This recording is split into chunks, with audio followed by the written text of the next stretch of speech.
イングリッシュのゆきです。もう本業の育児に追われてたらすごいちょっと長い間更新ができなかったんですけど、今日はついに翻訳ビデオの第3弾です。内容としては前回出題した問題の答えと、それからちょっと大きなテーマですけど翻訳についてっていうのをできるだけ短く話をしたいと思います。では早速問題の答えからいきましょう。コメントをしてくださった方ありがとうございました。で、問題を解いてないとか覚えてないっていう方はここに前のビデオのリンクを貼っておくので、これを見てからこのビデオの続きを再生してください。それでは先生の答えです。5番、その大きな荷物を運んだのは彼だ。その大きな荷物を運んだのは彼だ。となっています。英文がここの受け身だったのに対して日本語は普通の運んだとなっていますよね。ここは、上の翻訳のコツのところでも紹介されていて、英語の受動体は日本語の能動体に訳す方が自然な日本語となりますと書いてあります。確かに普通の日本人同士の会話でもそのバッグ彼によって運ばれたよなんて言いませんよね。より自然で通じる日本語に翻訳したい場合は受動体は能動体に変えるっていう風に覚えておいた方が近道かもしれませんね。英語が母国語の方とか英会話ができる方はもしかしたらお気づきかもしれませんけど、こういう受け身英語の言い方はしないんですね、本当は。で、日本語でその彼によって運ばれたよっていうのがおかしいのと同じで He carried the baggage、 彼が運んだよ、こういう風に言う方が一番正しいですね。で、ここは日本人が作った英文問題だし、英語はこういう使い方しないよっていうところが重点じゃなくって、受動体は能動体にするっていうところが、一番のキーポイントなので、ここの英語のところはちょっと深く考えずに次に行きましょう。家事とか美香ちゃんの世話してたら外暗くなっちゃって電気つけたんですけど、見にくくっても気にしないでください。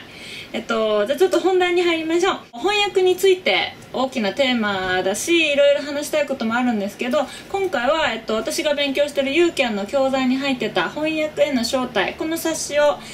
参考にしながら話を進めていきたいと思います。内容は翻訳とは、翻訳の種類、そして翻訳に向いてる人、翻訳の勉強に必要なもの、それから上達方法など、ちょっとこの5つをメインにできるだけ短く簡潔に分かりやすく話を進めていきたいと思います。ではまず翻訳とは、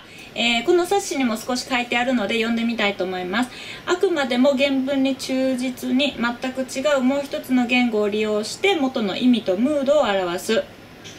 ちょっと分かりにくく書いてますけど、このムードを表すというところが大事で、例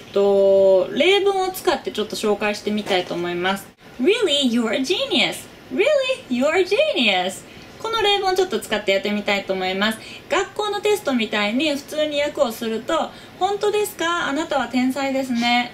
もうちょっとカジュアルにしても、本当？あなた天才ね。これぐらいじゃないでしょうか。じゃあ次にこの例文を翻訳したいと思います。翻訳はムード、気持ちを伝えることが大切なので、ちょっと場面設定をしたいと思います。男2人組がいて、うち1人がナンパに行きました。で、帰ってきて成功したよって伝えたら、もう1人の男が言った一言、Really, you're a genius.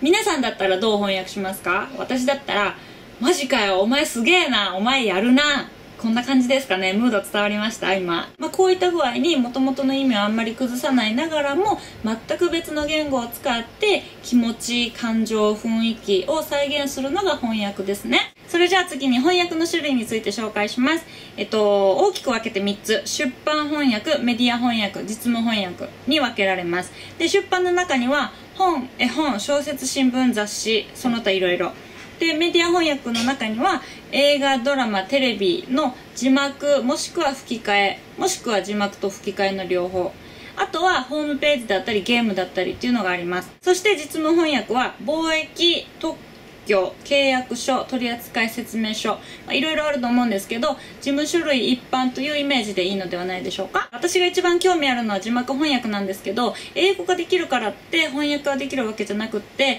例えば字幕翻訳にしてもホラーだったりコメディだったりいろんなジャンルの英語を知っておかないとダメなので、そこはやっぱりその興味がないとできない、やる気がないとできない、向上心がないとできない、常にいろんな英語に触れる必要があると思います。ではここで、翻訳に向いてる人について次は話をしたいと思います。第4位、気になることはすぐ調べたい。翻訳の仕事はいろんな分野の知識に触れることが多いので、どんな小さなこと